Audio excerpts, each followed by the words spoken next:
All right, and we're back, but we're going to take a quick moment here to honor our and show our respects for the great legend that is Akira Toriyama.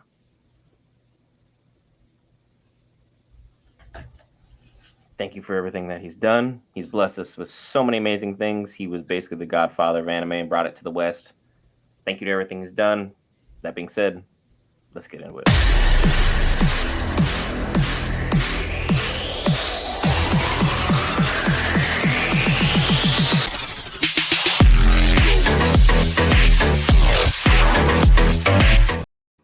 All right, guys, Brent, back with Geek Rants. We cover all things Marvel, DC, Lord of the Rings, anime, gaming, and more. This time, Solo Leveling, Episode 9. You've been hiding your skills. And, Mr. Parker, how do you feel about this episode? This episode went from 0 to 100 real quick. Like, this is what everybody was hyped for. They did all the panelings in the, actual, comic manual. Like, they did it justice. Like, it was just absolutely fantastic how they scaled this from, like, we're not even wasting time. Like, we got right in here and got to the nitty gritty because the episode was titled "You've Been Hiding Your Skills." So somebody was going to find out about it eventually. It's just how it came about is what shocked me, and what the what Kang was on. Like, apparently he was on some psycho killer stuff already, and yeah, this is my episode right now. Because I was going to say, considering episode 7.5 was the lowest ranked episode that's ever aired on Crunchyroll because the fans were upset about how the episode went. Look, the main actor had COVID and he was bleeding from his vocal cords. What do you want to have happen? Force the show to go on? People's health always over the product. Y'all can wait. This episode was entirely worth waiting for. And look, I'm horribly wrong. I was like, Kang seems like a cool dude. I seen he's all that. Turns out he is literally just a psychopath with a long history of violence. So a little bit wrong on that one. He showed his skills.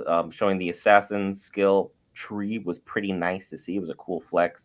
Manual definitely did their thing. And if we are all paying attention at the end of the episode, our boy, Mr. Jin-Woo, unlocked that stealth skill as he finished killing this other person. But we also got a glimpse of whatever deity it is that that has given him his second awakening, kind of peeking through and scared the ever loving crap out of Kang. And then next thing you know, pierced game set match. And now we have to kind of figure out like everything that's going on because we all thought Jin-Woo was like super super strong, but then he goes up and sees this A rank and he's like, "Yo, this dude would rock me right now."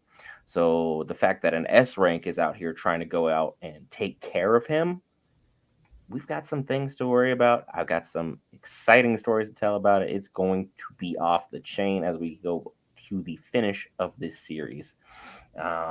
Any other thoughts you got there? No, I mean, we get a good estimate of skill scaling and stuff. So with Song being a C rank, and he was able to keep up for a hot second with the buff to go against Kang, who's a B rank, and he's cream of the crop of the B rank, so he's a higher tier B rank, I guess, going towards A. Uh, it just shows you that ranks are important, so like that. But again, the kind of skills that you have, the buffs that you have, whatever your abilities are going to help kind of boost you towards fighting whatever it is. Again, you can always how far can you punch up really against levels. So it's like, hey, sounds like I got some sword skills and I got mage skills, and he's like double dipping along with the buffs to really kind of get stuff going. If he was still able to have uh Juhi continue to heal him and stuff like that, I think he could have lasted a bit longer, kind of going against Kang.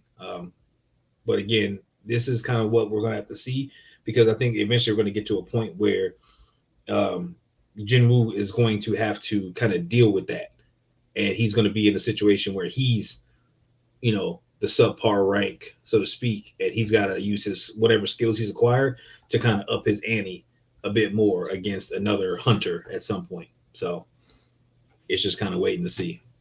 Yeah, because this show definitely pivoted that this would be man versus beast. This show is turning more and more against man. And as Jinwoo is continually going through this, his psychological profile is changing drastically. He's turned from someone who's caring, kind, and compassionate to unfeeling, unfazed, undaunted, mission objective only. He has been completely brainwashed beyond any reasonable doubt, and now he's literally just in a fight for his life where he's like, all I need is money and to heal my mom. He doesn't even really seem to care about Ju-hee like that. He doesn't care about Mr. Sung like that. He's just focused on getting everything he needs done. Because like even as he was like, great, now I have to show my power. I guess my deal's off with the other guy. It wasn't even like, oh, I guess everyone else's life is in danger. It was great. I just lost this huge payday that was going to help cover everything. This kind of sucks. So seeing him go through this change is definitely going to be interesting. By the end of season one, think we're going to have that moment of clarity where he kind of has to decide what kind of person he's going to be. Is he going to be exactly who Kang was? Or is he going to be someone who can be more diplomatic, who can be more feeling, and kind of have a heart while still not being, completely soulless to this extent? He has to kind of look within himself and see what his choices are going to be.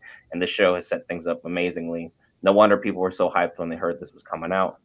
We are brand new to this. I'm loving every second of it. This was probably the episode of the series so far. A lot of things to look forward to that are good. Any final thoughts? No, I mean I called it. Like he's putting his team together. Like I called that early on in the series. He's putting his team together. He's got a mage. He's got a healer. He's got some finance. So this is going to set up to. I think when they roll into. It depends on how long this season is. Because right now I don't know if they're going to do it like 11, 12 episodes. They're going to do a full 24 I or how think it's a that. 12er. Yeah. So we got to see how that'll play out, and then I'm pretty sure season two is going to ramp up because now you got a whole squad kind of doing things. So that's it. I'm hyped. I want to see what's going on and see how that A rank, Woo Jin Chul. I want to see what his take on things are and what he's about to do. Because I think he genuinely knows Sung Jin Woo is the person who did take out Kang, Mhm. but he's just playing it close to the vest at this moment in time. My only other nitpick, Ju Hee, please get it together, girl. I know you're going through PTSD, but when someone is in danger and says, heal me, please do it. Do not be Donald from Kingdom Hearts and just leave everybody hanging. I need a healing. When I ask for healing, heal me, please. But that being said, be sure that lovely red subscribe button greatly helps us out. We're on that road to 700.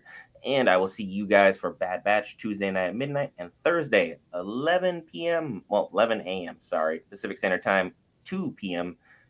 Eastern Standard Time. Star Wars Battlefront Classic on Twitch. See you there.